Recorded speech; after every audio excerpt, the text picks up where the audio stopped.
Freedom Media'da тамашалаңыздар.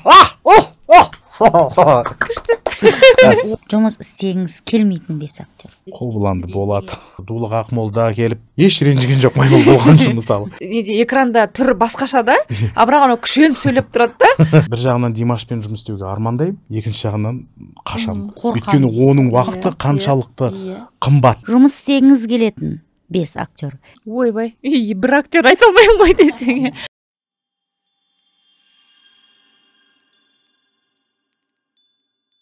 Армысыздар, құрметті көрермен қауым. Біз бүгін мұнда Freedom Media платформасының қызметкерлері деп айтсақ болады. Бүгін біздің платформадағы сапалы фильмдер туралы, сериалдар туралы, олардың қазақша дыбыстауы жайлы әңгімелесеміз. Шахмұрат Ордабаев, дубляж режиссері, актер, біздің жұлдыз. Перизат Мырзахмет, контент-редакторы, жалпы өзі редактор, сценарист, продюсер, блогер. Қош келдіңіздер. Қош көрдік. Және мен Зарина Муслим, осы платформаның бас редакторы. Ал бастайық. Қазір енді күнде айтып жүрміз, инстаграмға да күнде салып жатырмыз. Қазақ тілінде сапалы, дыбысталған фильмдер, сериалдар көп деп. Ал сол туралы толығырақ айтайықшы, біздегі неге біз оны сапалы, ерекше, сұмдық деп айтамыз? Несі сұмдық сондай? Неге біз ерекшеміз дейші? Несімен ерекшеміз? Баршаңызға армысыздар дегім келеді. Бір керемет маңызды тақырыптарды бүгін көтеретін сияқтымыз, әсіресе осы Freedom Mediaның аясында жасалып жатқан жұмыс туралы. Неге сапалы деп жиі айтуға тырысамыз, неге ол шынымен маңызды? Өйткені өкінішке қарай сапасызы да бар. Қазіргі таңда сапасыз аударма, сапасыз дыбыстау, жалпы талғамның да төмендеуі, көрерменге, біздің тұтынушыға талғам жағынан әлсіз, ешқандай ой салмайтын контентті шығаратын телеарналар да бар. Өкінішке қарай бұндай өнім қолжетімдірек. Кез келген нәрсені қазір ашығап көре беруге болады. Кез келген тесіктен барлық шығып жатыр. Сериалым да бар, мультфильм де бар. Ал дәл соның орысшасы дәл солай қолжетімді, бірақ ол сапалы. Сондықтан соған бір жағынан бәсеке болу, көрерменге сапа, көрерменнің былайша айтқанда, менің ойымша көрерменнің бір құқығын қорғау сияқты. Әсіресе менің былайша айтқанда кішігірім миссиям, талғам бар қазақ тілінде сөйлейтін көрерменге бір сапалы дүниені ұсыну. Ол енді біздің өзіміздің дыбыстап жатқан фильмдеріміз ғана емес, ол жалпы сатып алу бөлімінің таңдап жатқан туындылары, ол әлемдік туынды. Біразы қазір біздің тіпті бізбен бәсекелес болып жүрген компаниялардың біразында да жоқ нәрсе біздің қазір платформада қолжетімді. Оның ішінде апалы-сіңлі бронтылардан бастап бүгінгі заманасай эксклюзивті түрде шығып жатқан, жаңағы компьютерлік ойын желісі бойынша шығып жатқан су жаңа сериалдар, олардың барлығы көрерменге шамамыз келгенше енді қазақша шығаруға тырысып жатырмыз. Бұл білмеймін, бір бітпейтін күрес шығар. Жалпы дубляжға кіргелі бері осындай бір моральдық рухани соғысқа қатысып жүрміз бәрі бізде кішігірім. Бірақ дегенмен күшті жетістік қой, мысалы андай 30 жыл бұрын түсірілген, 40 жыл бұрын түсірілген фильмдерді, сериалдарды емес, қазір міне бүгін шығып жатқан, кеше ғана студиясына шығып, Америка көрерменіне енді көрсетіліп жатқан дүниені Қазақстанның көрермені қазақ тілінде дәл сол уақытта, сол кеңістікте көре алып жатыр. Бұл үлкен жетістік. Бұған жету үшін біз қанша жылдар бойы міне таластық кәдімгідей, бізде армандайтын едік қой, баяғыда өзіміз кішкентай күнімізде. Бұндай деңгейге жетеміз деген арманымыз болатын. Мынандай есіңізде ме, мысалы, біз 90-шы жылдары бір фильмді көреміз, сөйтсек, қазір оны ашып қарасақ, ол 70-ші жылдардың аяғында шығып қойған екен. Бізге 90-шы жылдар ғана жетеді. Оның қазақшасын сол 90-шы жылдардың ортасында ғана көрген шығармыз. Құдай қаласа, көрсек. Ал қазір міне кеше шыққан дүние бүгін біздің платформада көрерменге қазақ тілінде бар. Арманның орындалуы. Көрерменге түсінікті болсыншы, былай ғой. Мысалы, бізге дейін, телеарналар да ол дыбыстауды жасады. Біз солардан дайын дүниені алып жатырмыз ба? Әлде біздің платформа арнайы бөлек өзі дыбыстап жатыр ма? өзіміз барлығын дыбыстап жатырмыз деп айтқымыз ақ келеді, бірақ кино көп. Құдайға шүкір, киноның түрі бар. Кейбіреуі әлдеқашан дыбысталып қойған. Кинотеатрға шығып дыбысталғандары да бар. Кейбіреуі жаңағы бірнеше платформаға ортақ қазақша дыбысталған контент бар. Олардың барлығының сапасы иделік, сондай бір үздік деп айту қиындау. Десе де мына өзіміздің осы Freedom Media платформасының осы жақында ғана 1 жыл болады платформамызда фильмдердің қазақша дыбысталып келе жатқанына. Осы дубляжда біз ең күрделі, ең жоғары талап қойып дубляж жасаймыз. Біз тек мысалы орыс тіліндегі дубляж бізде синхронды және ілеспе аударма болатын болса, қазақшасы тек қана синхронды. Тек жоғары сападағы үлгісі ғана кездеседі біздің платформада. Былайша айтқанда біз жаңа сіз айтып жатқан нәрсеге келе жатырмыз. Болашақта кез келген сатып алынған контент міндетті түрде қазақша толығымен дыбысталады деген былайша айтқанда шешімге жақындап келе жатырмыз. Барлығы демесек те біразы бар және үздіктері бар. Біз жасамаған, бірақ мына Disney, Sony компанияларының қазақша дыбысталып шыққан, кинотеатрға шыққан туындылары біздің платформада кездеседі. Сосын ең маңызды нәрсе, енді әлемде кино, сериалдар 3 категорияға, мысалы А категориясы бар, Б категориясы, С категориясы. Асы түсінікті, ол сапалы, С түсінікті, енді 3-ші деңгейлі, жарнамасы аз, актерлары танымал емес, сюжеті енді банальный, жаңағы режиссурасы онша емес дүниелер ғой енді. Ал біздегі дыбысталып жатқандардың барлығы А санатындағы фильмдер мен сериалдар.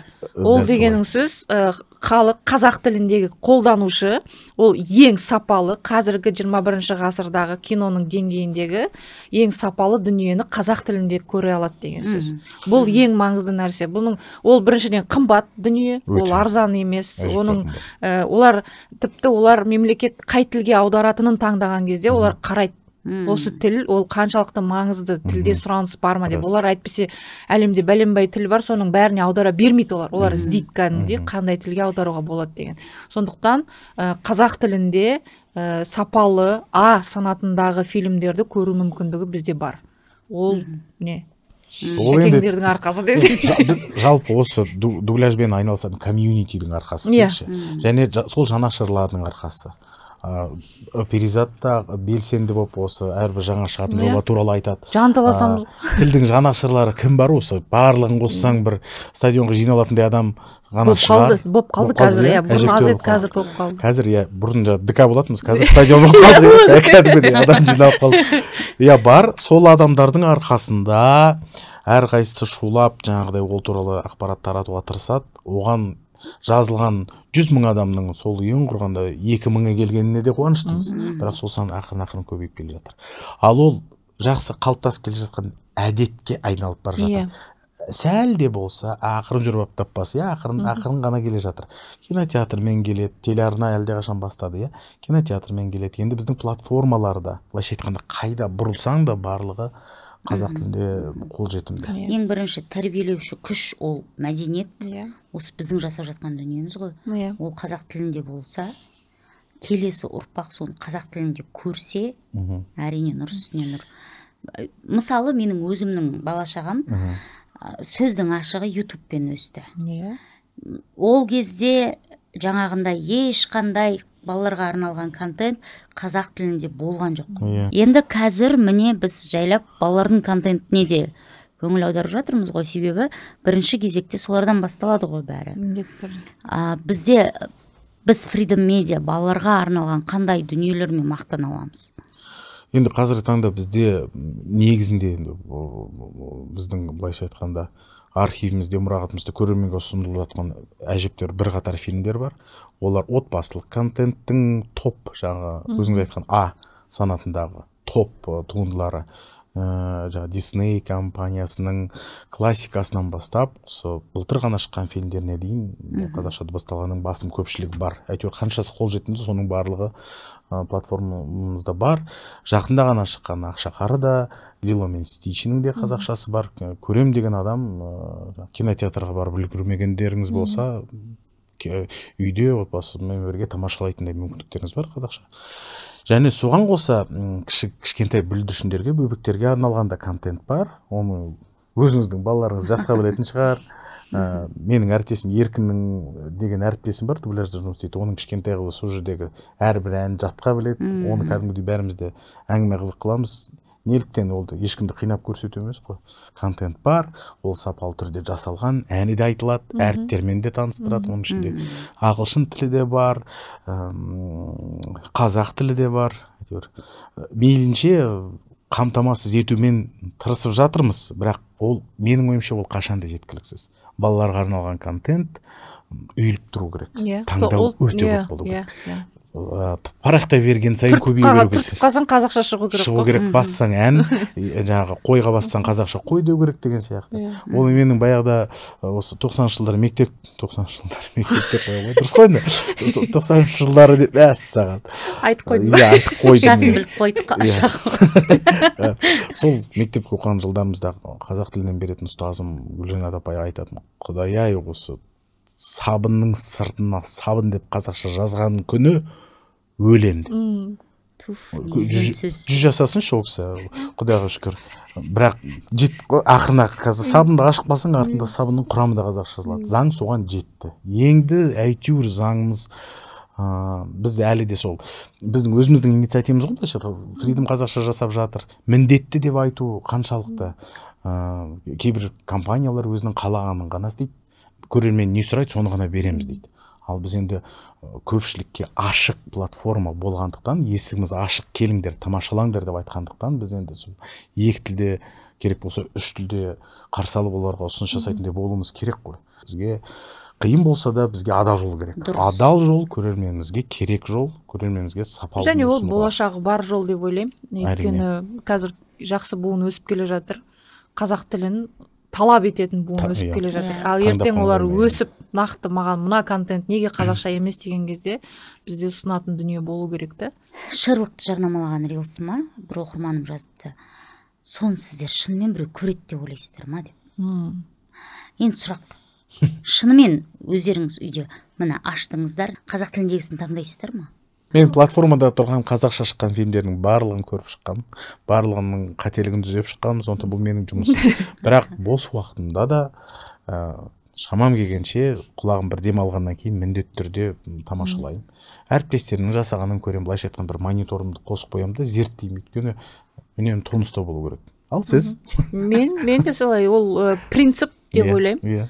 Өйткені мен біріншіден бала тәрбиелеп отырмын. Балам менен көргенін істейді. Егер мен саналы түрде кез келген жерде қазақ тілді контентті қолдансам, қазақ тілді платформалардың жаңағы даже интерфейсті ашқан кезде қазақ тілінде тұрса, бала соны көреді да. Солайынан әрекет етеді. Солай жаттап алады. Иә, солай жаттайды. Мысалы, біз әрбір жиналыста қалай естиміз? Міне платформаның орыс тілді нұсқасы бар, ағылшын тілді нұсқасы бар, қазақ тілді нұсқасы бар. Әрқайсының процентін көрсетеді. Міне осы аптада орыс тілді нұсқасын осынша рет ашты, мына фильмнің қазақшасын осынша рет ашты, оның барлық көрсетіледі.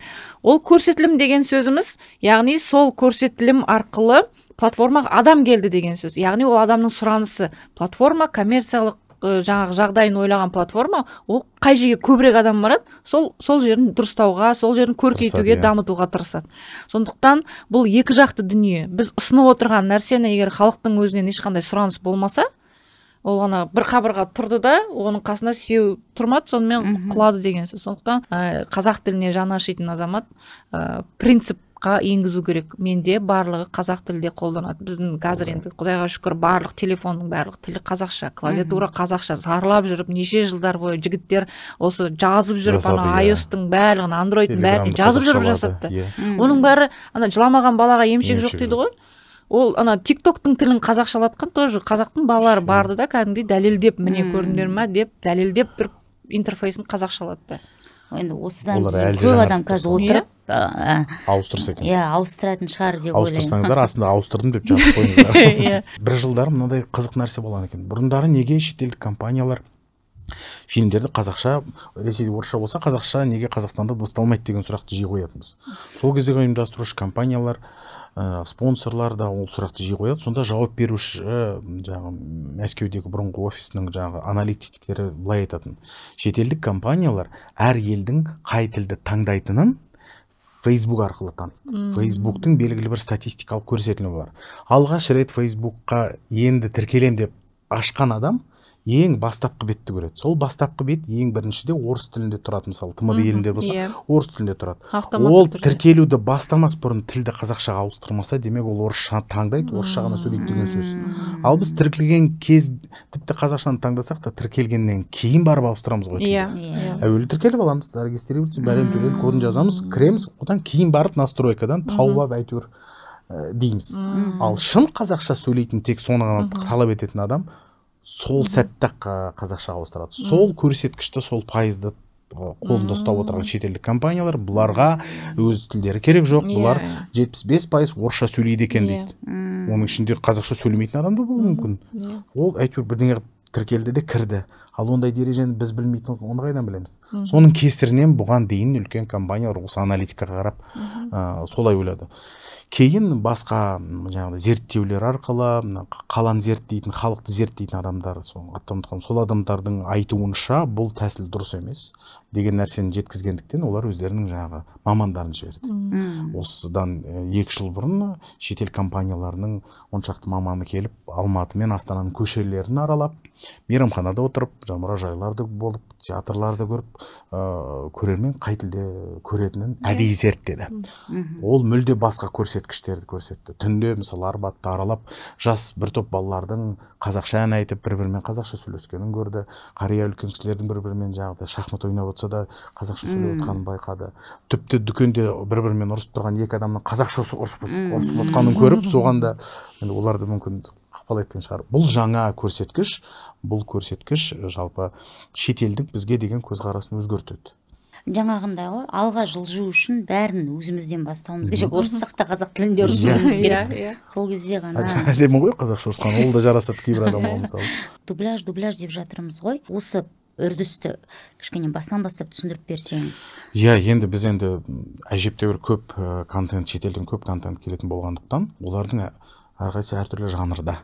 Әртүрлі көрерменге арналған. Біреуі отбасылық болатын болса, біреуі жаңағы атыс қырылысы да бар, енді көп адам неше түрлі нәрсені көреді. Сондықтан осы әртүрлі жанрдағы туындыларды біз әріптестерімізбен әртүрлі студияларға бөліп білеміз. Әрқайсының өзінің бір мықтырақ жағы бар. Мысалы ретінде бір бұрыннан келе жатқан студия бар. Оларға сол классикалық туындылар, жаңағы апалы сіңлі Бронте, Джейн Остин, Шекспир, тағы бір деген сондай классикалық туындыларды соларға көбірек береміз. Олардың стиліне жақын, тілдеріне жақын. Олар бұл фильмде, бұл туындыда құндылықтарды біледі. Өйткені олар осы кітаптарды оқып өскен ұрпақ, үлкен кісілер. Оларға бұл жақынырақ. Және олар оны керемет жасайды. Сонымен қатар арасында Кореядан келген сериалдарымыз бар. Оның да мықтылары бар біздің елімізде. Дораманың былайша айтқанда фан базасын білетіндер, оның өзінің әртістері болады, оның өзінің аудармашылары болады. Егер біз қазір оның барлығын бір формаға салып қойсақ, онда дораманың бұрынғы көрермені бұны танымай қалуы мүмкін, жатырқауы мүмкін. Сондықтан көрермен қандай нәрсеге үйренді, соны беруге тырысамыз, тек бір ғана үлкен студияның стандартымен. Дауыстарды бекіту де осы біздің бөліммен мамандарымыздың барлығының жаңағы дауыс беру арқылы, анализ жасау арқылы таңдалады. Ол да бір біздің нормаға кіріп кетті. Мен білуімше бұндай тәжірибе көп біздің әріптестерімізде жоқ, тек кинотеатр форматында бар. Мен 2 форматта да жұмыс істейтін болғандықтан, сол жердегі былайша айтқанда үйренген көрген нәрсемді осы біздің платформаға шамам келгенше енгізуге тырысамын. Әрине бұл процесті сәл баяулатуы мүмкін. Бірақ бұл 100% сапаның кепілі. Кәсіби дубляж. 60 жылдардан бері келе жатыр Қазақстанда кәсіби дубляж. Бірі өліп, бір тіріліп әйтеуір келе жатыр.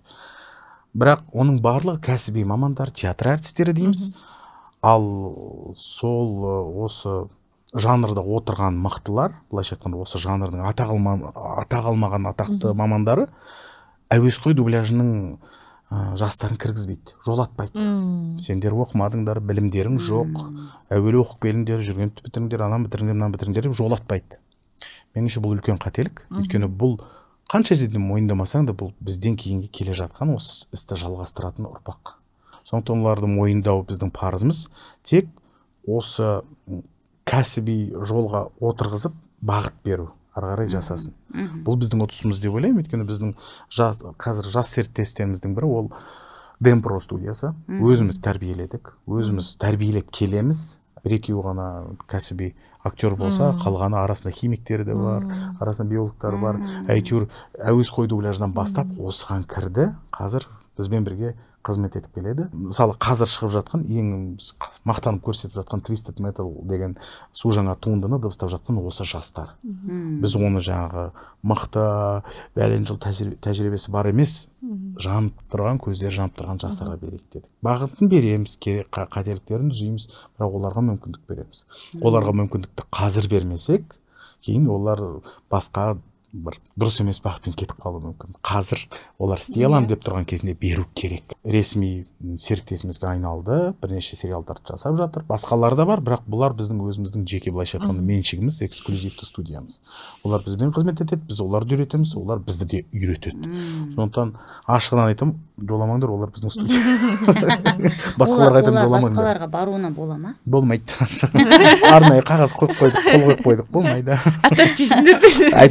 Әйтпесе айтам ба олардың атын. Өзім былайша айтқанда біздің дубляж бөліміміз оны өз қанатымыздың астына алдық.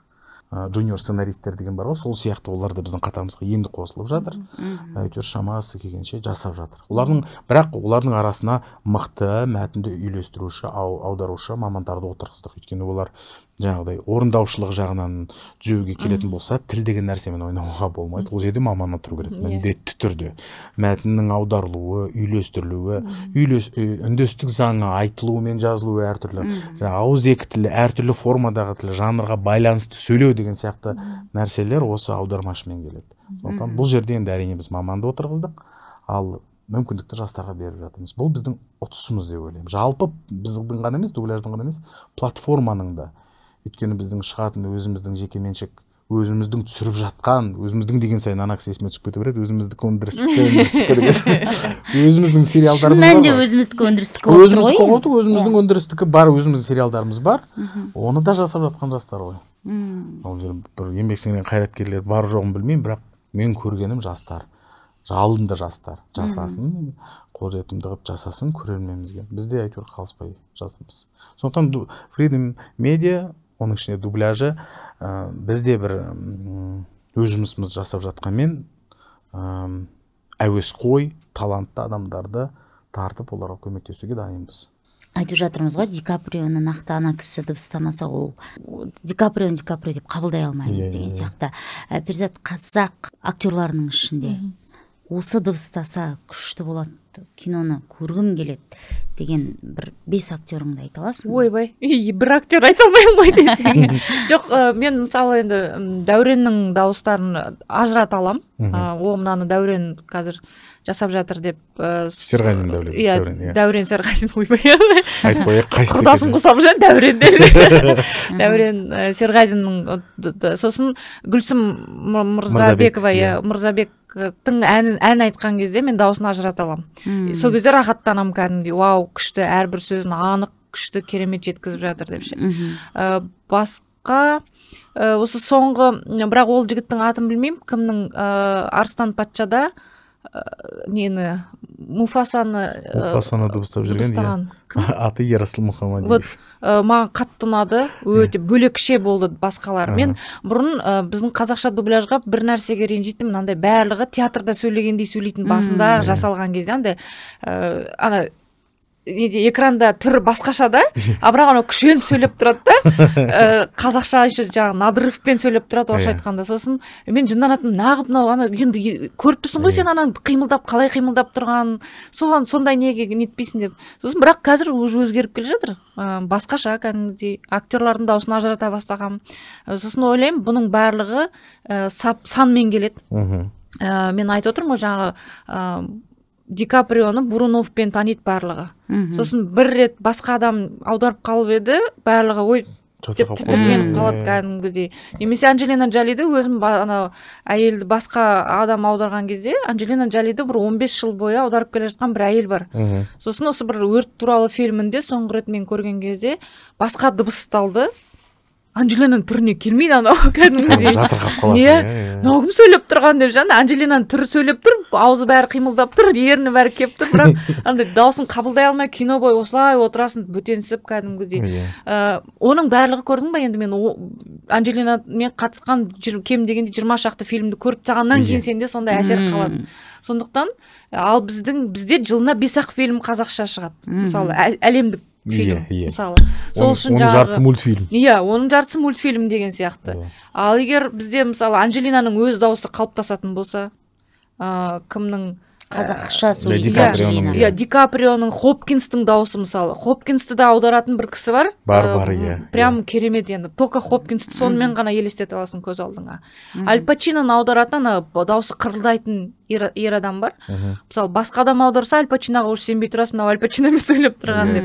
Бізде де сондай дауысы қырылдаған Аль Пачиноны тапсаңдар, меніңше әдемі болатын сияқты. Және Аль Пачиноның андай ол қазақ екеніне сене бастайсың да сен онда. Шын мәнінде.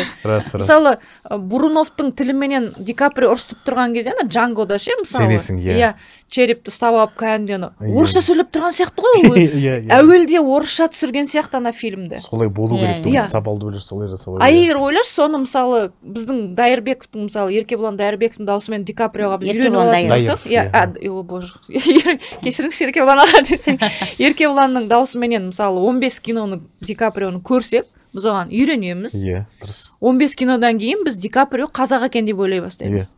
Сондай санымен жетуіміз керек та, ол үшін біз 15 рет Дайыров Ди Каприоны аудару керек. Жылына 15 Ди Каприосыз бар ғана 15 фильм. Сондықтан енді Ди Каприонды дәурені кетіп барады ғой. Ди Каприоның оған дейін шыққан фильмдерін бәрін қайтып шығарып, қайта дыбыстап көрсетуіміз керек.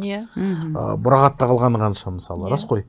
Дұрыс айтасыз, толығымен келісем, ол біздің үйренгенімізге байланысты. Егер Джолидің дауысы ең алғашқы фильмдерінен бастап басқа актриса болса, оған да үйренетін едік. Үйренесің. Мәселе сода.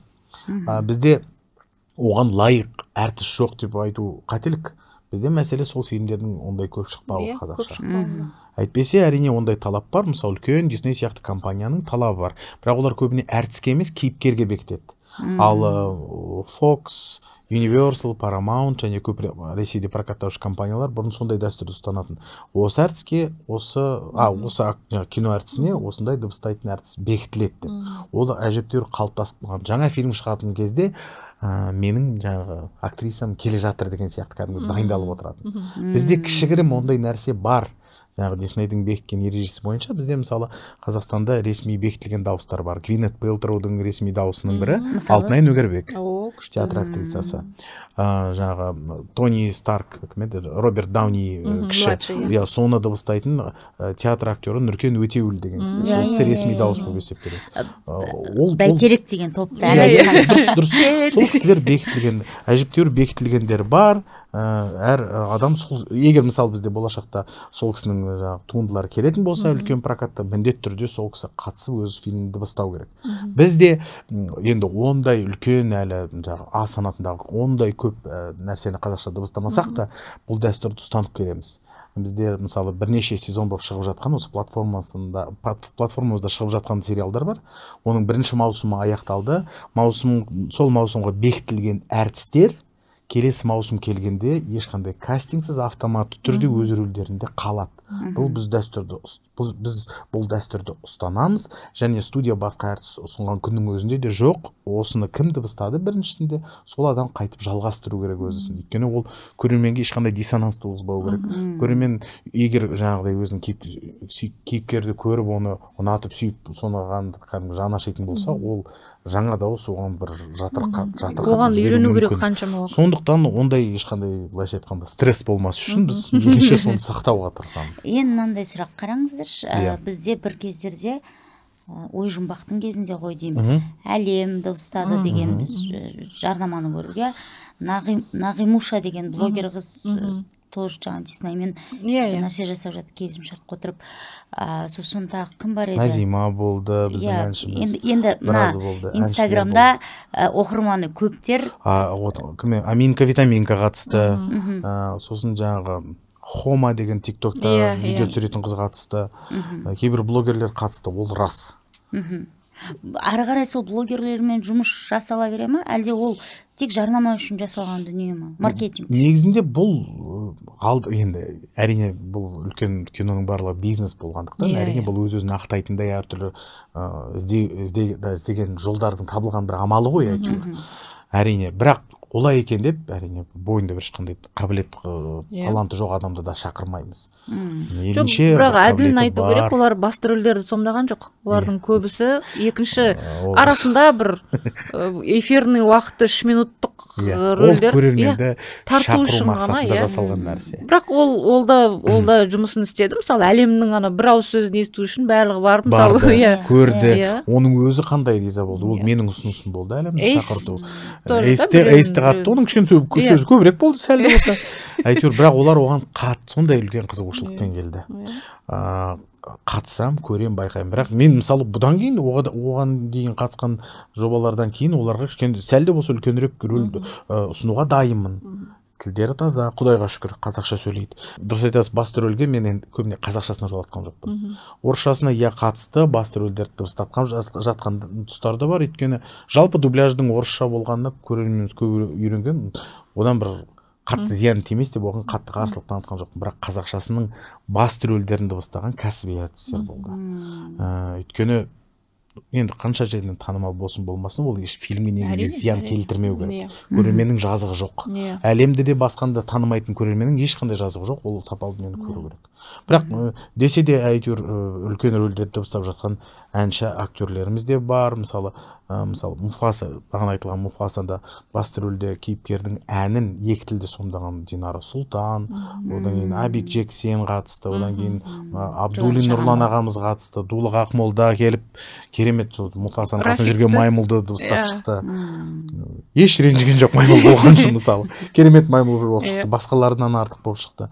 Одан кейін жаңағы биыл ғана шыққан Ақшақарға басты рөлге шақырылған кейіпкерлер, әртістер Айгүл Иманбаева, Қайрат Әділгерей қатысты. Екеуі де театр әртістері, екеуі де кино әртістері.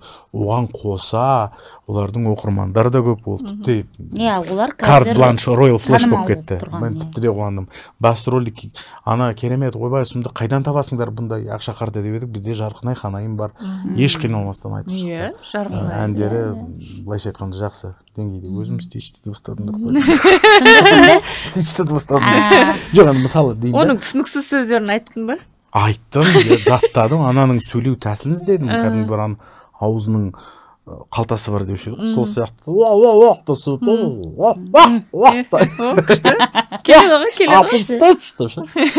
Стич неге сөйлемесін? Стичті сөйлесін қазақша. Дәл сол дыбысымен сөйлесін, көрермен соған риза деген сияқты. Ол жасалады. Негізінде біздің де жоспарымызда бар. Ондай нәрсені болашақта, бұл жақсы продюсерлердің идеялары ғой, неге қолдан басқа. Болашақта бір лайық жобалар пайда болған кезде неге ұсынбасқа, ол да әбден мүмкін. Бірақ одан бір қазір сондай қатты тапшылық көріп тұрған жоқпыз. Әртістер де бар, қызығушылық та бар. Біздің платформамыз кеңінен бүйтіп көрерменге ашық болып, есігін былайша айтқанда айқара ашқан кезде сол кезде түсінеміз қаншалықты бұл керек. Сұранысты көбейту үшін мүмкін қосатын шығармыз. Бір өтініш, Стичтің даусымен дәл қазір осы мультфильмді Freedom Media'да қазақша дыбыстауда, сапалы дыбыстауда көріңіздер деген үзінді. Атым Стич. Лила мен Стичта Freedom Media'да тамашалаңыздар. Мұнадан кейін тамашаламасақ білмеймін. Жақсы, олай болса былай, Шахмұрат, енді сізден сұрайық. Жұмыс істегіңіз келетін 5 актер, істегіңіз келмейтінді де сұрайым қазір. Жұмыс істегіңіз келетін ыңғайлы, жаңағы тәртіпті, талантты. Көп ондай көп, бірақ 50-де ең мықты 5-еуі. Ең мықты 5-еуі Дәурен Серғазин, Рүстем Жанаман. Ән жағынан да, сөйлеу жағынан да. Да, ол ән айта ма? Энканто фильмінде керемет ән орындаған. Дәуренде біраз фильмдерде ән айтқан. Қайттан көріп. Энкантода ана Бруно болашақты айтатын кейіпкер дыбыстады. Одан кейін әсіресе жаңағы орындаушылық жағынан бағана айтып кеттім. Алтынай Нөгербек, театр кино актрисасы, ол кісінің вайбы керемет, ол кісіге барлық кинода көп аналарды сомдайтын болса, ол дубляжда оған жарасатын өте мінездер мықты кейіпкерлер. Ханшайымдар, патшайымдар, министрлер, Маргарет Тэтчер сияқты беруге болатын. Микрофонның алдында мүлде өзгереді ол кісі. Үшеу болды ма? Дулыға ағамен жұмыс істеген өте ұнады. Бір ғана фильм болса да, мен ол кісімен тағы да істегім келеді. Ал бесіншісі ол Берік Айтжанов. Мен ол кісіге қолым жеткізе алмай жүрмін. Үнемі ол кісі бос емес, бірақ ол кісі осы қазақша дыбысталып жатқан фильмдердің алғашқыларының бірін дыбыстады. Жалғыз жүрген рейнджер деген фильмде ол Джонни Деппті қазақша дыбыстады. Маған өте ұнады. Мен қайттан барып көремін Джонни Деппті. Бірақ енді ол кісі киноға өте жиі түсетін, танымал артист қой, қолы тимейді. Мен осы үнемі аға келіңіз бір жобама қатысып кетіңіз деймін, қолым тимейді, көремін, кейін ұйқы жоқ, кино дейді әйтеуір, бірақ түбі жетем ол кісіге. Ол кісімен жұмыс істеу менің арманым. Мысалы, жаңағы жалғыз жүрген рейнджердағы Джонни Депп ол андай да бүйтіп қалған. Берік Айтжанов вообще көз алдыма елестете алмаймын. Сонысымен керемет қой. Адам өмірінде табиғаты, кинодағы оның амплуасы басқа болса, ол дубляжға келіп мүлде басқа нәрсе істей алады. Көру керек қайтадан. Сонысы керемет. Мысалы, немеді сериалдың аты? Келінжан сериалында апан ойнайтын кісі бар. Ол менің ұстазым Лейла Ақназар кісі. Сол кісіні мен Коконың құпиясы деген фильмдегі өте ашулы, айғайлап сөйлейтін Мексикан апанға салдым, ана баланың, кішкентай баланың әжесіне. Ол кісінің дауысы ғана келді, өйткені біздің апаларымыздың бойында соншалықты жаңағы испан тілінде соншалықты айғайлайтын сондай бір қатыгез кісілер жоқ екен. Бізде көбіне өте мейірімді. Әжелердің үні өте мейірімді. Ұрысқан күннің өзінде де жаным дейсің ғой. Соңында айналайын. Іздеп таптым, апай, сіздің дауысыңыз мықты, салыңызшы. Ол кісіні де біраз қинадым. Мысалы, сондай нәрселер де бар. Айтып кеттім ғой, Алтынай апай өмірде өте жұмсақ кісі. Тыңдағанда да сондай рахаттанасың. Жалпы аурасы, вайбы сондай жұмсақ. Бірақ дубляжға келгенде мен ол кісіге мүлде керісінше кейіпкерлер үстінен қолдарына жаңағы автомат ұстап алған жауынгер әйелдерді беремін. Ол кісі ондайдан рахаттанады. Өйткені айтады, мені театрда, кинода көбіне жағы мейірімді кейіптерді көп елестетеді. Кинода аналардың рөлін сомдап жүрген актриса. Ал анандай формаға келгенде ол рахаттанады. Дәурен сахнада шәмші болады, басқа болады, енді кішкене көрнекті кейіпкер болады, кинода комедияда ойнайды. Ал дубляжға келгенде ол жаңағы Тимон мен Пумбадағы Тимон, болмаса мүлде өз табиғатына қарама-қайшы келетін Аладдиндегі жынды дыбыстады. Жаңағы Уилл Смиттің қазақша нұсқасын, Фриди Медионы тамашалаңыздар. Дәуреннің орындауында әннің барлығын айтып шықты. Мен өзім ән айтуды ұнатамын, бірақ ондай қатты өзімді әнші есептемеймін дейді. Сөйте тұра бір жылдың ішінде осы 2 фильмде әрқайсысын есептегенде жалпы 6-7 әнді орындап шықты. Одан Дәурен біздің платформада актер ғана емес, әнші ретінде де өзін күшті көрсетті. Осылармен жұмыс істегім келеді. Бірақ әлі де көп. Әлі де енді танысып жатқандарым бар. Шіркін бізде бір жаңа сериал келгенде, осыған мынау адам керек еді деген бір анда-санда ой келіп тұрады. Андай бар ма? Мен мысалы шетелдік жаңа дубляж туралы әртүрлі нелерді көремін, үзінділерді. Сол кезде мысалы бір актер там қылыштасып жатқан кездегі нені ету үшін шын мәнінде қылыштасып тұрады да, жеткізу үшін. Сосын ана біреуді қылқындырып жатса, қасына жаңа көмекшіні әкеліп қояды да, соны қылқындырып тұрып сөйлейді да. Көмекші шақ келмейді ғой. Сондайлар бар ма біздің актерлардың ішінде? Вот мен мына рөлге кіру үшін осындай бір ерекше бірдеңе істеуім керек дейді. Енді қылқындыруға дейін жеткен жоқпыз. Бірақ негізінде былайша айтқанда кәсіби дубляждың, синхронды дубляждың басқа дубляжға қарағанда айырмашылығы, біздің артистер ешқашан отырып дыбыстамайды фильмді. Олар тұрып дыбыстайды, өйткені түгел денең саған қызмет ету керек. Сен ыңғайлы позада тұруың керек, аяғыңды салмақ 2 аяқтың ортасында баланс болып тұру керек деген сияқты. Шайқалғанда, қозғалғаныңда, егер олар жүгіріп келе жатқан адам болса, олар әрине жүгіре алмайды, өйткені микрофонға кедергі болады. Десе де арнайы кедергі жасайды. Соның арқасында ентігу пайда болады деген сияқты. Әрине бұл нәрселер бар, ол да біздің былайша айтқанда талаптарымыз. Және жақсы дубляжның былайша айтқанда әлсіз дубляжның негізгі айырмашылықтарының бірі ол дем. Диалог дем арқылы ғана тіріледі. Біз сөйлегенде дем аламыз, ол орынды нәрсе. Егер сізбен Алисамен сөйлескенде сіз қаншалықты одан жатырқайсыз, оның адам емес екенін неден сезесіз? Алисаға демалудың қажеті жоқ. Ол сізбен тап-таза айтып тоқтап отырады. Ал біз бір-бірімізбен сөйлескенде демаламыз, біздің құлағымыз оған үйренген, ол норма. Сол арқылы диалог тіріледі. Сондықтан дубляжда да қанша жерден ол кейбір дыбыс режиссерлер айтады, бұл кір, бұны кесіп алып тастау керек. Мен ондайға қарсымын. Міндетті түрде кейіпкер дем алу керек. Тіпті қатты андай жүзі көрінбейтін крупный план болмаса да, ол дем алып тұру керек. Соның арқасында сахна тіріледі. Көрермен сол кезде қаншалықты жағдайдың шынайы екенін сезеді. Міне осындай бір сәлде болса маңызды нәрселер сахнаны тірілтеді, және көрермен толығымен ана киноның ішіне кіріп кетеді. Әртүрлі жағдай болады, мысалы, енді басына жаңағы дулығасын киіп алған, бірдеңесін киіп алған, бетін тұмшалап алған қыздардың или жігіттердің дауысын беру керек болған кезде арнайы оны да қолданамыз. Бетті де жабады. Сосын мысалы неме жаңағыдай сақау адам болатын болса, бірдеңе жеп жатқан адам болса, студияда тамақ іше алмайсың ғой, қарындаштың бір шетін бүйтіп істеп қоясың да деген болады. Брэд Питтті аударғанда бәрі сөйтетін шығар. Болмаса аузы ісіп кеткен бетін ара шағып алды десең, бір жағын тартып қойса оны да қысасың деген сияқты. Әртүрлі тәсілдер бар. Оны әрсер мысалы сүйісу сахнасын жасаған кезде бүйтіп дейді. Мысалы келетті баласын болды енді сау болыңдар, болды сабақ барыңдар, кешке кездескенше дейді деп маңдайдан сүйіп кетеді. Ол да бар. Біз сүйісеміз де. Қолымызбен сүйісеміз, өз-өзімізді жақсы көреміз. Тәсілдер көп негізі. Сосын ана не бар, құдай-ау. Мысалы дубляжда мынандай сәттер бар. Кинода ишарамен білдіретін нәрсе бар. Ал оны көрермен, ол әртілдің ишарасы әртүрлі ғой. Бізде ымдап бір нәрсені дегенде, мысалы, анамыздың айтқанын бәріміз білеміз. Ал оларда мүлде басқаша болу мүмкін.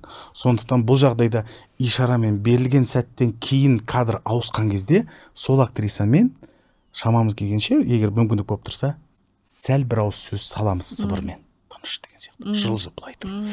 Өйткені ол шетелдің ишарасын біз түсінбеуіміз мүмкін. Өйткені әрқайсымыз бір елде бүйтеді, бір елде бүйтеді деді, мысалы. Сол сияқты ғой. Сондықтан кішкене қарама-қайшы келіп тұрса, оны дыбыстай саламыз. Болмаса, мысалы, хат жазды, хатты ашты. Өзі оқыды, оны түсінетін адам оқыды, мәз. Ал ағылшын тілін білу міндетті емес қой көрермен. Ашқан кезде көрермен кейіпкердің жүзі көрмейді, өйтіп тұрған кезде оның аузымен дыбыстап береміз. Мен ертең келем, 6-да кездесеміз, бітті. Дубляждың осында бір қулықтары бар, сол арқылы көрерменге көбірек ақпарат жеткізу. Мысалы, SMS-пен бірдеңе келді, барлық шығара бермейді ғой. Оны тілді білетін адам оқыды, ал білмейтін адамның жазығы жоқ. Субтитр арқылы кедергі жасамас үшін дыбыстай саламыз. Ол да бір тәсілдердің бірі. Былайша айтқан дубляж деген мейлінше фильмді, дүниені тамашалау үшін, ыңғайлы болу үшін жасалған құрал ғой негізінде. Осындай қулықтар бар, көп адам біле қоймай шығар мүмкін. Жаңа айттым ғой, сұрайым деп. Жұмыс істегіңіз келмейтін 5 актер. Шаршатқан, тәртіпсіз. Тәртіпсіз. Қаныңыз түсіп жіберген, кешігіп десең. Қобыланды болады. Қобыланды болады? Ол менің досым. Ол менің досым. Ол менің театрдағы әріптесім, ол менің досым. Ол Аватар фильмінде басты кейіпкер Джейк Сариді дыбыстаған. Дәл сол дыбыстап жүрген кезде ол бір үлкен жобаға қатысты. 2 жұлдыз ба, сондай бірдеңеге қатысты. Бір күн анда, бір күн мұнда, бір күн анда, бір күн мұнда ұшып қонып, анда бір ән жазады, мұнда бір кеп дыбыстайды. Ортасында бір демалыс жоқ, бір ұйықтайтын уақыт жоқ. Анда да шаршап келеді, мұнда да шаршап келеді. Біздің продюсерлеріміз бір-бірімен қырқысып жүр. Кішкене оған демалуға мүмкіндік беріңдерші. 2 жұлдыздың сценарийін шамамен перизат жазды. Ан жақта ол жүр, жобаға қатысады, самолеттен қона сала қатысады, ұйықтамай шалапала ұшып келіп бізге келіп дыбыстайды. Ой, қиналған. Мен ана кино өте үлкен блокбастер. Кассалық рекордсмен. Екіншісі шығайын деп жатыр, жауапкершілік мол. Ол біріншісіне әлдеқашан өтіп қойған, Джейк Сарид дыбыстап қойған. Сондықтан жаңа ерекше заңы бойынша ол екіншісіне де ауысты. Екіншісіне келді, автомат түрде дыбыстау керек. Ананың ешқандай күші жоқ, әлі жоқ. Енді ол Қобыландыны жамандағаным емес, ол танымал болғанның арқасында, осындай жобаға қатысқанның арқасында уақыт тапшы. Бірақ ол бізге де кедергі жасады. Біз де шаршадық. Бір 20 минут ұйықтатып аламыз да, тұрғызып қайтадан дыбыстатамыз. бүйтіп әлсірей бергенде барып тағы бетін салқын сумен жуып келеді да қайтадан дыбыстайды. Сосын арасында жаңағы басқа әртіс келеді, оны жазып тастау керек. 1 сағат дегенде оны барған жаққа диванға жатқызып қоямыз. Қорылдап тұрып мызғылады әжептәуір. Мынау дыбыстағанша ол қайтып келеді. Арасында қыздар шайын жасап береді, біз жағып бүйтіп денесін уқалап жібереміз де шығарып жібереміз. Бар, жаса деп. Біздің де уақыт аз, кино шығады. Осындай уақыт қана берілген. Сондықтан өте қатты танымал әртістермен жұмыс істегім келмейді. Мысалы, бір жағынан Димашпен жұмыс істеуге армандаймын, екінші жағынан қашамын. Өйткені оның уақыты қаншалықты қымбат, қаншалықты есептеулі. Ол маған айналдырған күніне 1 сағат беретін болса, мен 1 сағаттың ішінде көп нәрсені жасап үлгеруім керек. Сондықтан өте танымал, уақыты аз әртістерден керек болса да кішкене қашам. Жаңа ғана айтып кеттіңіз ғой, Ақшақарда Айгүл Именбаева, Қайрат Әділгерей болды деп. Олар ше? Олар дубляждың майталмандары, мақтылары. Қайрат ағамыз дубляжбен көп жыл, менен бұрын дубляжбен көп жыл айналысып келе жатқан кісі. Дубляждың жарнамасын карантиннің кезінде өте күшті, сәтті жасаған адам. TikTokта шығарды, қалжыңы арқылы, өте жарасымды нәрсе. Сол кісі келіп, кәсіби емес әртістің 4 сағат істейтін жұмысын 40 минутта бітіріп тастады. Келді, қағазды көрді, мен оған түсіндірдім. Кәсіби әртіс келгенде тіпті рахат. Жаңада келген адамның қасында айналып жүріп, терлеп жүріп түсіндіресің. Қайрат аға қалай кірді? Мен бейттім да, қосыңыз дедім. Ана кісі ары қарай барлығын өз алып кетті. Міне кәсіби шеберлік. Айгүл апайым енді ондай көп дыбыстамаса да, театрда да, кинода да жақсы формада жүрген әртіс жалпы. Және оның үстіне ол кісі әнші, ал ән айтатын әртістердің ән айтатын әртіс айтпайтын әртіске қарағанда дубляжда мықтырақ. Өйткені ағылшын тілі оларға, танымайтын адамға ағылшын тілі музыка сияқты естіледі. Тура солай келеді қазақша дыбыстайды. Айгүл апай оны естіп жатқан, ағылшын тілін біледі ғой. Айгүл апай естіп жатқан ол кісі үстіне қазақша дыбыстайды, оның ұзақтығын да, оның былайша айтқанда мақамын да, темпін де, ырғағын да барлығын да сезіп тұр. Сондықтан ол да тез жүрді. Барлығы бірдей тез жүрді деп айта алмаймын, бірақ оған уақыт әжептәуір болды. Сондықтан бірде былай, бірде былай. Жобаға да байланысты. Кім аударып береді соның бәрін? Кім жұмыс жасайды жаңағы диалогтармен? Әр студияның өзінің аудармашылары бар, бірақ біздің бөлімнің өзінің редакторы де бар. Бірақ негізінде алғашқы мәтінмен жұмыс істейтін біздің команда, мен бағана айтып кеттім, Еркін Байзев деген менің әріптесім екеуміз алған контенттің барлығын студияларға жанр бойынша ұсынамыз. Сол студиялардың өздерінің жақсы аудармашылары бар. Бірақ әр серияның аудармасы жүріп жатқан кезде олар үнемі менімен байланысты. Өйткені материалды көретін алғашқылардың бірі біз. Түсінбеген жері болмаса, қаншалықты бұл орынды, анайы сөздер болса, мынау туралы қалай айтамыз деген сияқты сұрақтар туындағанда олар міндетті түрде хабарласады. Біздің де кейбір айналып өтетін тақырыптарымыз бар, ол этикалық жағынан бізге жат нәрсе болуы мүмкін, сондықтан аударма екен деп барлығын дыбыстай салмаймыз. Бізден де бір кішігірім фильтр бар, өйткені көрерменнің алдында жауаптымыз біз. Біздің платформаны балалар да көруі мүмкін, сондықтан бізге жат нәрсені сол этапта алып тастаймыз. Аудармашыларымыз аз емес, оның ішінде жаңағы жақсы топ контенттерді аударатын Диснейдің де фильмдерін дыбыстайтын Әсел Мамырова деген тамаша аудармашымыз бар.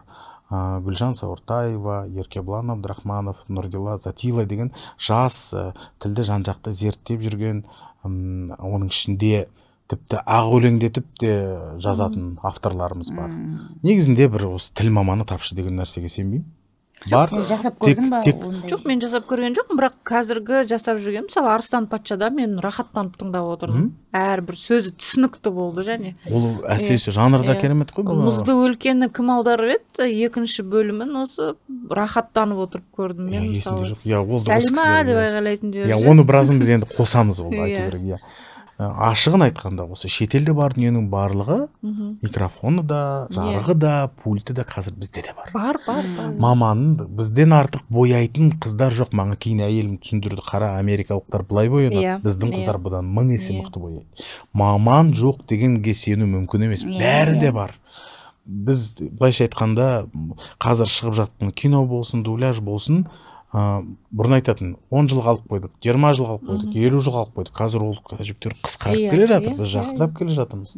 Тіпті бәсеке бола алатын жанрларымыз да бар. Мүмкін асып кеткен жанрларымыз да бар шығар.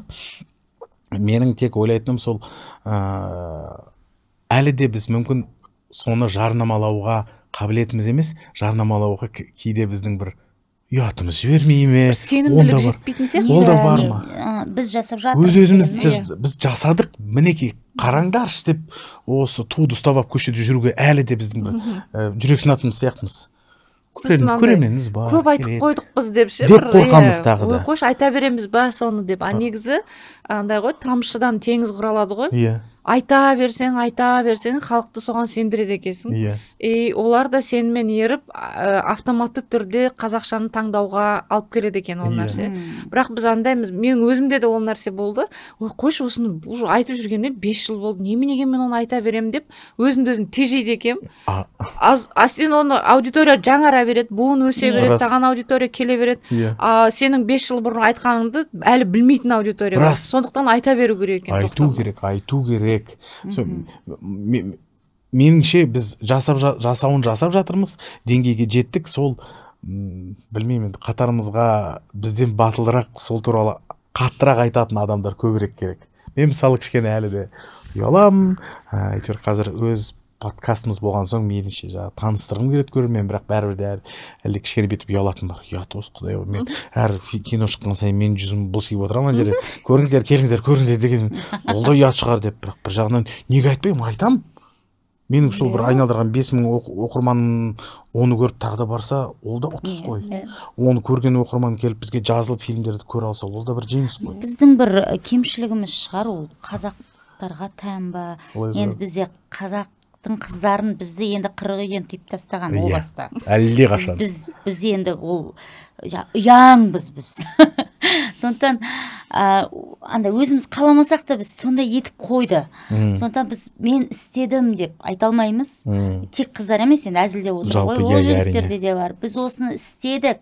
Міне біздікі, біз үшін ол немене мақтанып жатсың деген сияқты болып тұрады. Немене айта бересің осыны деген сияқты. Өз-өзімізге қатысымен қараймыз. Бірақ шын мәнінде ешкім саған келіп мақтанып жатсың деп айтпауы да мүмкін. Неге айта бересің демейді. Ешкім тіпті бұны істеп жатқанды білмеуі де мүмкін. Оны айту керек. Сондықтан міне осы сәтті пайдаланып айтқым келеді, құрметті көрермен, сапалы түрде өздеріңіз үшін, отбасыңыз үшін тамаша шетелдік фильмді қазақ тілінде тамашалаймын десеңіздер, біздің платформаны таңдаңыздар, біз ұсынамыз. Күн демей, түн демей сіздер үшін қызмет етеміз, сіздер үшін, отбасыларыңыз үшін, балаларыңыз үшін әсіресе деп айту керек екен.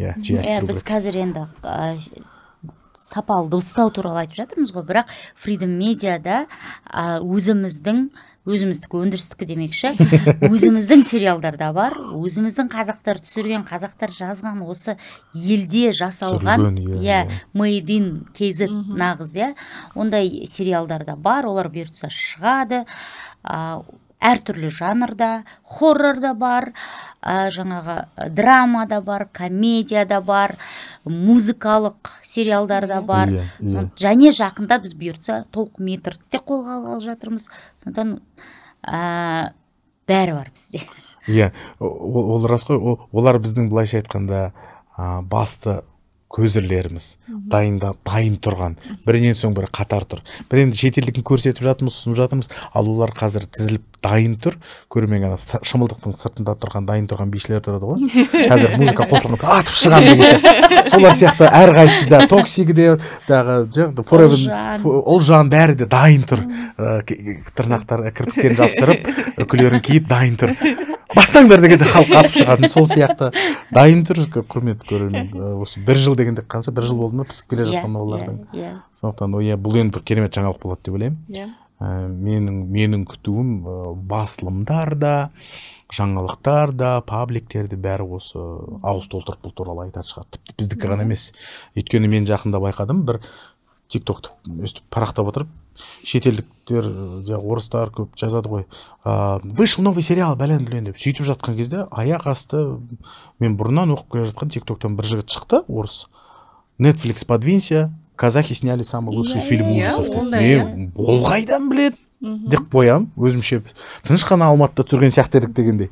Сөйтсе ол айтады: Netflix, подвинься, казахи сняли лучший фильм ужасов, казахские страшные сказки, настолько страшный, что оны әзір шығармай жатыр, оны уже фестивальға апарып көрсетті. Бірнеше фестивальге бар. Иә, барып келді. Жақмұрат ол жерде де бекерден бекер айтып тұрған жоқпын. Иә, өзі түскен сериал жарнамалап жүр. Жалпы жаңалыққа шығып жатқанын көремді. Ал ол әлі былайша айтқанда жүзі ашылмаған сериал. Беташары болмаған. Болмаған. Ал ашылғанда осының барлығы көрерменге жеткенде, менің ойымша лентаның барлығы толады. Қай сериалды күтіп жүрсің өзің? Мен мұнайды күтіп жүрмін. Маған қызық. Иә. Мұнай маған өте қызық. Мен басында ойлайтын әлі енді ешкім естіген жоқ қой деп, бірақ уже бірнеше жерден естіп қалдым. Мұнайды күтіп жатырмыз деген ше. Сосын таң қалдым, вау, мыналар қайдан естіп алған деп.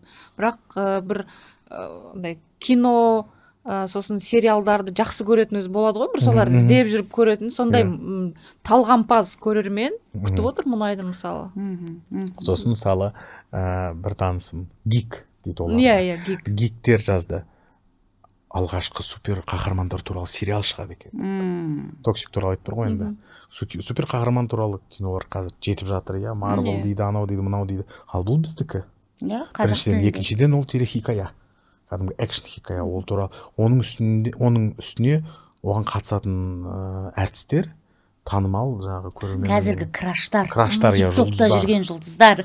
Ол тіпті де қызық. Ол не қылған қаһармандар, не қылған супергерой, олардың қандай қабілеті бар. Қызық қой. Оны да қатты күтеді. Өйткені ол қазір енді сұранысқа ие. Бірақ маған мұнай қызық. Мен енді кішкене білмеймін, Диснейді көп жасағаннан ба, анда-санда осындай дарк нәрсеге, реалитиға түскім келеді. Анда-санда көріп кішкене бір сілкініп алу деген сияқты. Сондықтан күтіп отырмын. Негізі соны күтіп отырмын. Розовый әлемнен шаршап кетті. Иә, көзілдірігімді бүйтіп шешемде. Әділхан Ержановтың фильмдері, жаңағы Әлішердің жасаған туындылары арқылы қайтадан бүйтіп есім жиып аламын. Мен 140 деген сериалды күтіп жүрмін. Себебі бұл сериал, білмеймін, баяғы біздің мятежный дух сияқты ма? Мектептік байыбы. Иә, жабылмаған жасөспірімдік кезінің гештальттары бар. Шіркін-ай, сонда оқысам екен деген сияқты ма? Дәл сондай. Сондықтан осы сериалды күтіп жүрмін. Иә, сіздер айтқан сериалдар да күшті. Бұның барлығы көрермен үшін жасалады. Әсіресе менің қазір қатты қызып жүрген балаларға арналған контент, оны да бір толықтырып көбірек қазақша дыбыстасақ деген ой мақсатымыз бар. Сондықтан көрерменге айтарым, бізді таңдаңыздар. Кез келген көңіл күйге, кез келген уақытқа, кез келген мерекеге лайық фильмдерді біздің Freedom Media платформасында тауып тамашалай аласыздар. Енді қазір ақпарат өте көп та. Жан-жақтан қаншама тілде, қаншама сапада ақпарат өте көп. Соның арасында қазақ тілі анда-санда бүйтіп шығып қалады. Мен деп ше. Оның өзінде көбіне перизат көрініп тұрады. Иә, соған айтайық, көрсетейік деп. Сондықтан сол ақпараттың ішінде жаңағы батып кетпеу үшін бізге әлсін осы туралы айту керек. Әлсін емес, жиі осы туралы айту керек. Біз көрерменді шақыра беруіміз керек. Өйткені енді ақпарат көп, оларға да кінә жоқ. Мысалы, олар бір саналы түрде жоқ, қазақ тілінде көрмеймін деп таңдамай тұрған жоқ. Олар білмейді ондай нәрсенің бар екенін. Мысалы, қаншама фильмдер қазақ тілінде, ана мультиктердің бәрі қазақша аударылып жатқанын көбісі хабарсыз. Сондықтан бұл туралы айта беру керек. Міне, қазақ тілінде мына жерде тұр. Көріңіздер, көрсетіңіздер, жарнамалаңыздар, айтыңыздар, таратыңыздар деген нәрсе айтыла беру керек. Енді ол қазіргі нарық сауда уақытының өзінде айтады ғой, кез келген тауарды алғанша адамның алдынан 45 рет па сол тауар көріну керек екен. Егер 45-ші ретінде ғана адам алуға шешім қабылдайды екен. Сондықтан біз бұл туралы айта беруіміз керек. Онда бүгін бірінші көрсетілім. Сондықтан 45 қара сөз құсап, 45 подкаст күтіңіз. 45 рет айта, біз өзіміздің ішкі комплексіміз ғой, енді қойшы осы туралы айта берем ба, неге мен ғана айта берем осы туралы, неге басқалар айтпайды деген сияқты бір тез шаршап қаламыз ол ақпараттан. Сондықтан шаршамауымыз керек, айта беруіміз керек. Жасап жатсың, адалынан ақшаңды тауып жатсың, өзің еңбегіңмен, талантыңмен тауып жатсың, сол туралы айту керек. Міне, бізде мынандай контент бар, біз оны қазақша жасап жатырмыз. Әйтпесе біз енді андай бұрынғы әдетпенен ой қазақша нәрсе жоқ, қазақша нәрсе сапасыз деп айта береміз, бірақ дегенмен ол деңгейден біз өтіп кеттік, баяғыда өтіп кеттік. Жаңа сөздің басында айтып отқан нәрсе, Disney сияқты үлкен алып компаниялар қазақ тіліне аударуды өздері таңдап тұрған кезде біз бұл мүмкіндікті қолдан жіберіп алмауымыз керек. Мен былай айтайыншы, жай ғана App Store немесе Androidта Play Market ба, соған кіресіздер, F-Media деп жазасыздар, біздің платформа сол жерден шығады. Ол жай ғана мына телефондағы оңай жолын айтып жатырмын. Соны жүктеп аласыздар да, жаңа қазақ тіліндегісіне тіркелесіздер, сөйтіп қалаған туындыңызды көресіз. Сол алдыңызға ас қойдық, екі қолды бос қойдық демекші, алдарыңызға үлкен платформаны бердік. Енді сіздерді күтеміз. Иә, енді біз сіздерді күтеміз.